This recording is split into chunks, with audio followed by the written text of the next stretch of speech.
Greetings, dear viewers. I'm Quill Quickcard, and welcome back to Katawa Shoujo, where I am attempting to end up with Reen's storyline.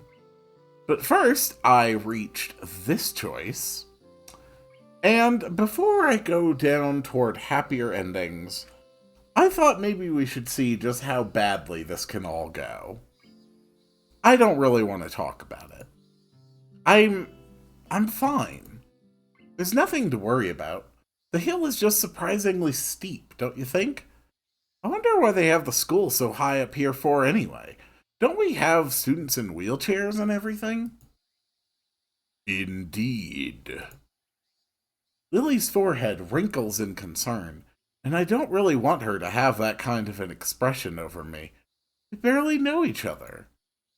Yeah, my thoughts exactly. Not that you can find a place like this wherever, I guess, but it makes me wonder what they were thinking. My voice is overly calm. It sounds weird to my own ear, and I speak way too fast. I briefly wonder how much Lily can sense from someone's voice alone. Let's continue. We're almost there anyway. For the rest of the way back to the school, we all remain silent.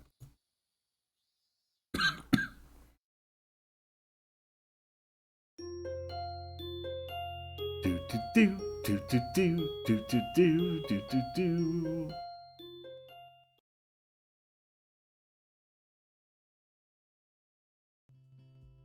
The students roll into class for the Saturday morning session, each and every one of them sporting the tired eyes of people who have worked through the night.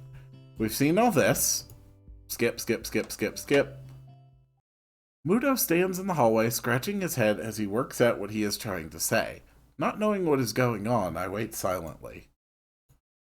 So, tell me, how are things? Things? I expected Muto to be a little vague, but this is pushing the limits. You know, things. You've had a week to settle in now, so how are things? They're fine, I guess. I see. And how is your condition? The pause before condition seemed a little unnecessary. Haven't had any problems so far.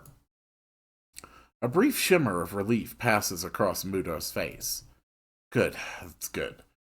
The school nurse was a little concerned that you might have been pushing yourself a bit too hard. He asked me to keep an eye on you when he couldn't. That makes sense. I'd ask that you don't blow us off so freely. As much as we try to give you the level of education that you would get at a normal school, you have to realize that you have limits. Our goal is to make sure that you know where those limits are and how to maximize your potential within them. Do you follow me? I guess. I don't plan on doing anything stupid. Well, that's a start, I guess. So then, on to my next question. How are you finding your studies? I understand you were laid up for a while. We're not too far ahead, are we? We're back to the text we've seen before.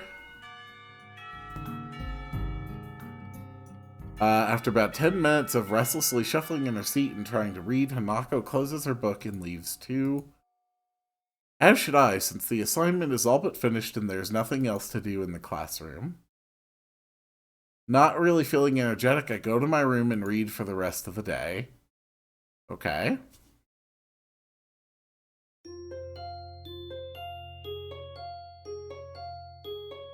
Well, that was a short-lived day.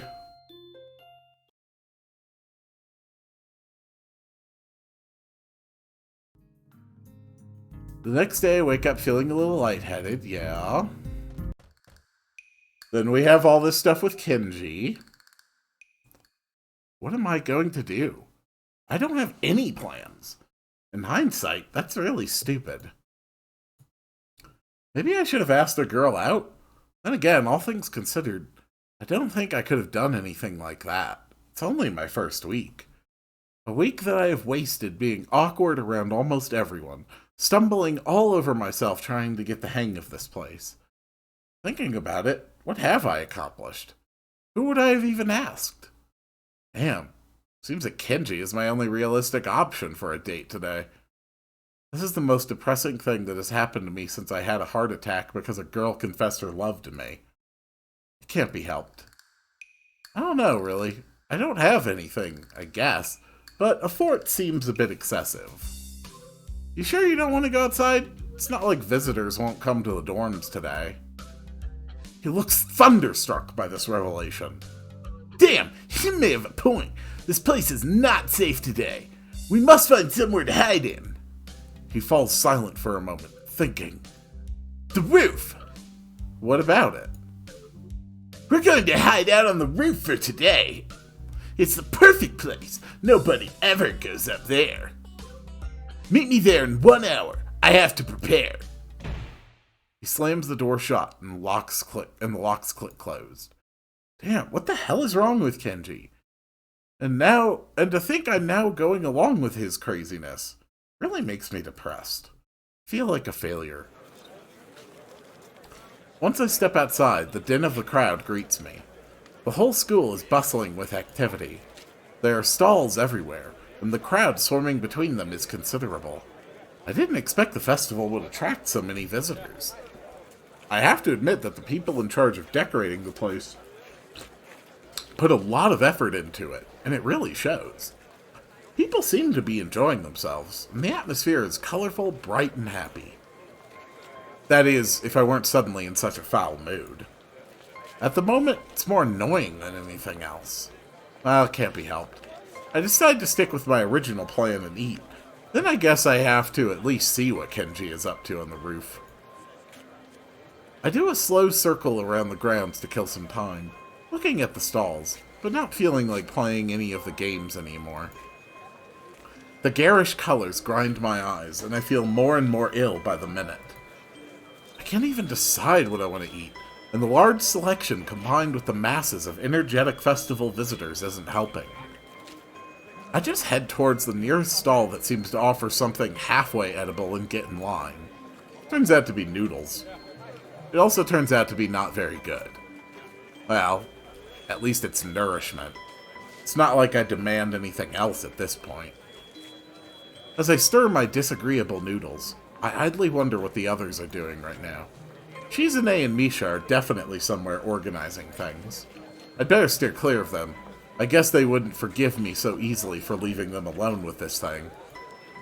I expect Emmy to be buzzing all over the place, being depressingly cheerful. There's no chance to find her, but no chance to avoid her either, so it doesn't matter. Lily would probably be helping her class with that festival event, and entirely too busy for another's company. Hanako wouldn't want to talk to anyone anyway, either keeping to herself or helping Lily. Green should be tending to her mural and is probably being unhelpful to any hypothetical interested parties. Going there for some peace and quiet seems like the nicest option of the above, but then again, I can't see having art forced on me raising my mood either, so I'll pass.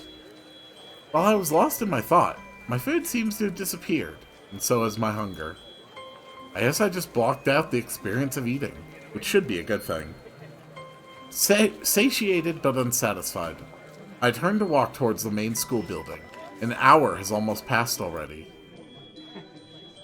The crowd is even thicker in here than it was outside. The hallways are almost unbearable, and I don't even dare to think what it's like inside the classrooms. I head up the stairs to my destination, the roof. Thankfully, the door at the top isn't locked, but now there's a handwritten sign on it. Off limits. Don't mind if I don't. The festival noise is surprisingly muted up here, and the rooftop looks deserted, as expected. Near a place where the cyclone fence has collapsed, there is a pile of blankets that seems oddly out of place. Wait, did that pile just move a little? That would be strange, as there is no wind at all. I carefully stick my hand out and give it an experimental prod. Ah! Ah! Startled, I jump back. Who is it? God damn it, Kenji, it's me. Oh, damn, you scared me, man. So, what are we doing up here? We're having a picnic. What? Yeah, I have blankets, pretzels, and whiskey. This is the ultimate setup, man. Whiskey? Aren't you a bit too young to drink alcohol? I'm 20, you know. You're not. I am, and so are you. What? That's absurd. Hey, at least you get something out of it. All I get is this bottle of whiskey. He's rambling incoherently, but I decide to play along. So, why do you have a bottle of whiskey? My mom couldn't come visit for the festival, so she sent me some expensive single malt instead. A likely story. Want some? It's not like I have anything to lose. This day can't possibly get worse. Alcohol thins blood. I would not recommend it. Why not? We sit down on the pile of blankets Kenji apparently dragged up here. He produces an almost full bottle of whiskey and passes it to me. You didn't even bring glasses? No, this is not some romantic princess picnic. What the hell, man? This is a manly picnic. No glasses, no napkins, whiskey only. Beverage of true men. Whatever. And pretzels. I take a closer look at the bottle. 12-year-old single malt whiskey, as he said. Shrugging my shoulders, I take a swig. Burns my throat like acid, but the taste isn't unpleasant. Lucky you. I feel it going straight into my head, and the aftertaste lingers in the back of my mouth, craving for another swig. We should outline our counteroffensive and trash talk women here where they can't hear us. Damn, I forgot to bring my graphs. I decide to play a drinking game with myself. Every time Kenji mentions female conspiracy, I'll take a swig. Oh dear God, I'm going to die. Like, actually. 4 or 5 hours, or possibly several days later. I lost track. You shouldn't feel bad, man. Ease the fuck up. Seriously. I am relaxed, god damn it. I'm telling it as I see it. Think about it. When did housing and land start becoming more and more expensive? When women began entering the workforce because it created 2-income nuclear families. Yeah, I forgot my graphs, but you just have to take my word for it. Women are connected to the decay of all society. I see. That is kind of hard to believe. Even if I say that, somehow, everything Kenji says seems to make more sense now.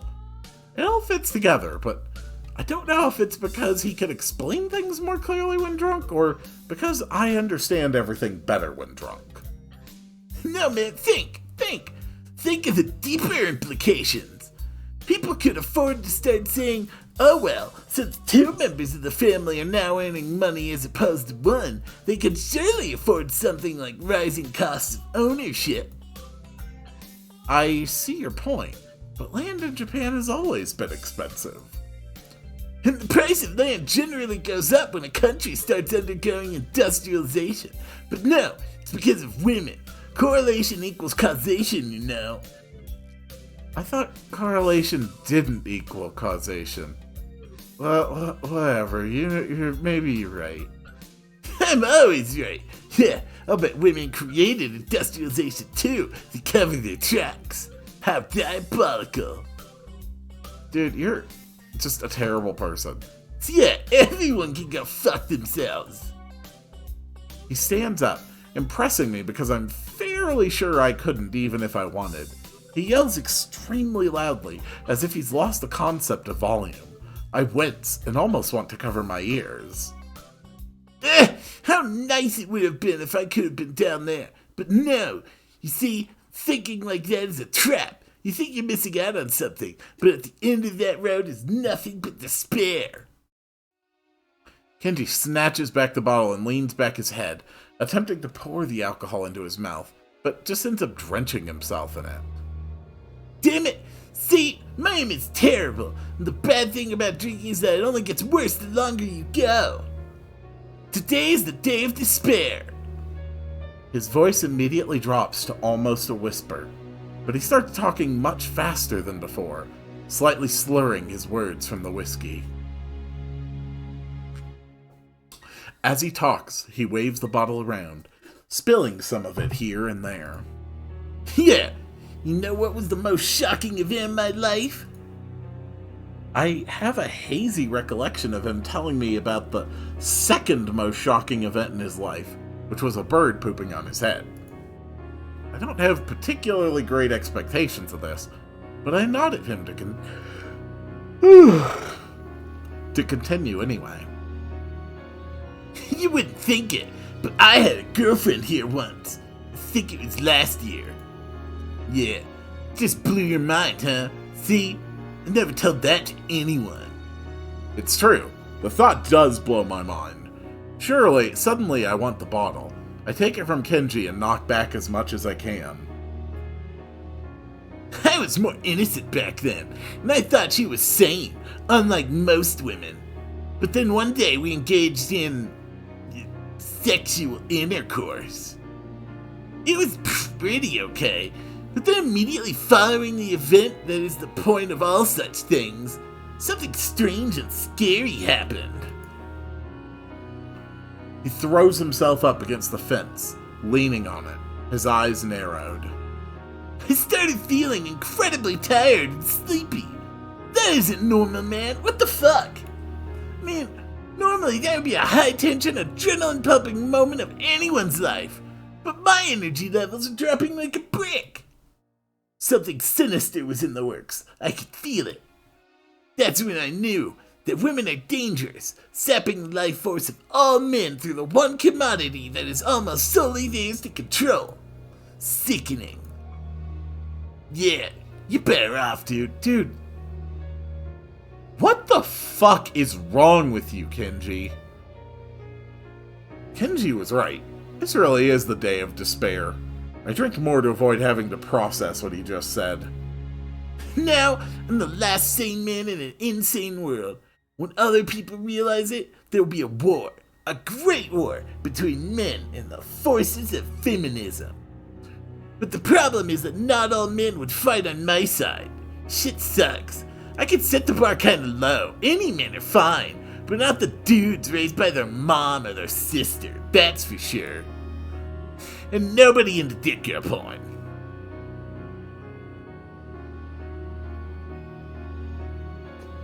That is a sentence I just had to read. That situation seems quite unlikely to me. Like it wouldn't happen. Like it's not very likely to happen. The alcohol must be working. Regardless, I still feel depressed that I'm up here today.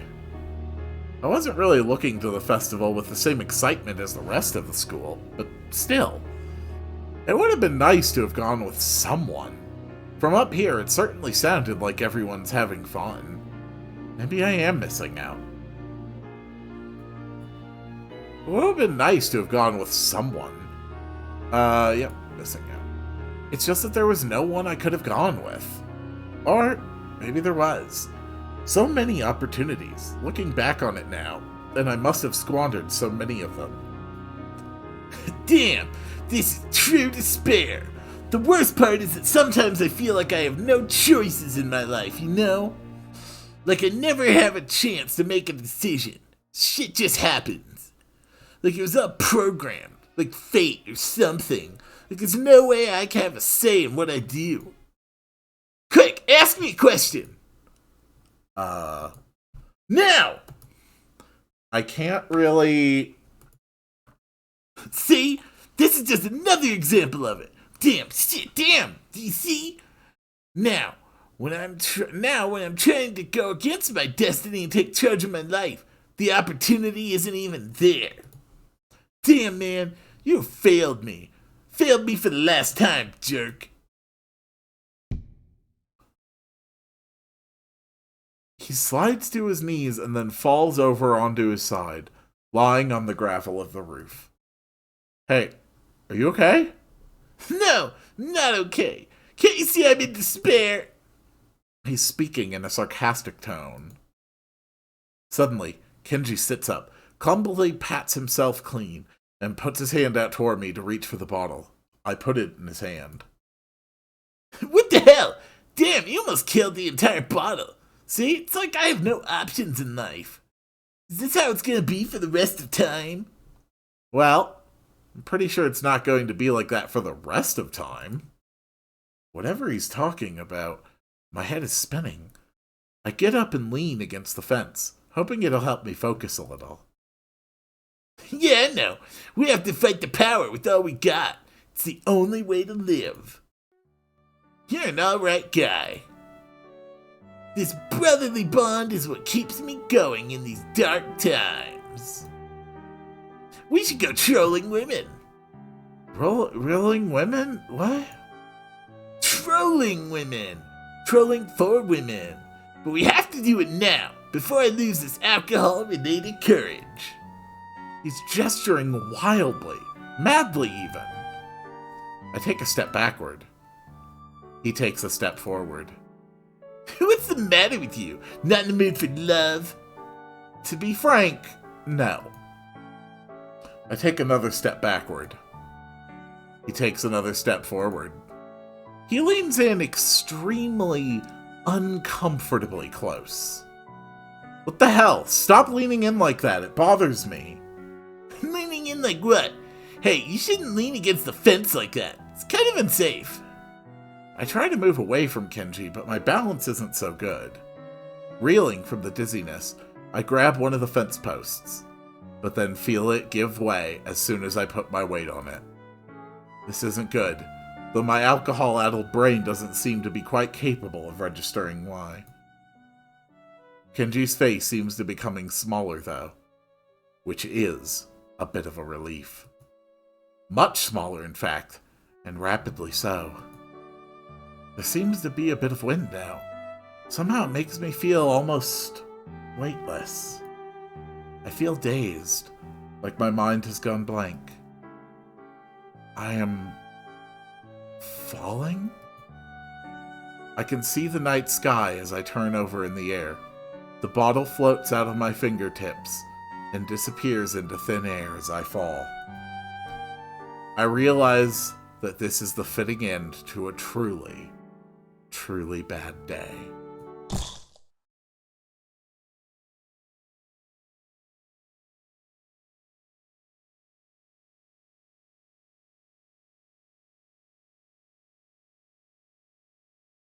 And that, my dear viewers,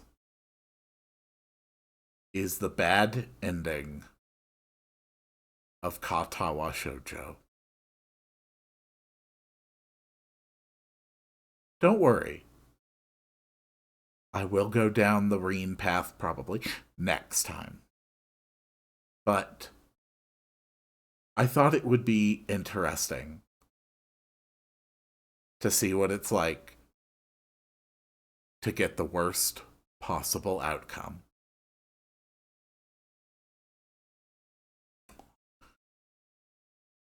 Thank you so much for being with me on this admittedly shorter episode. And I will see you all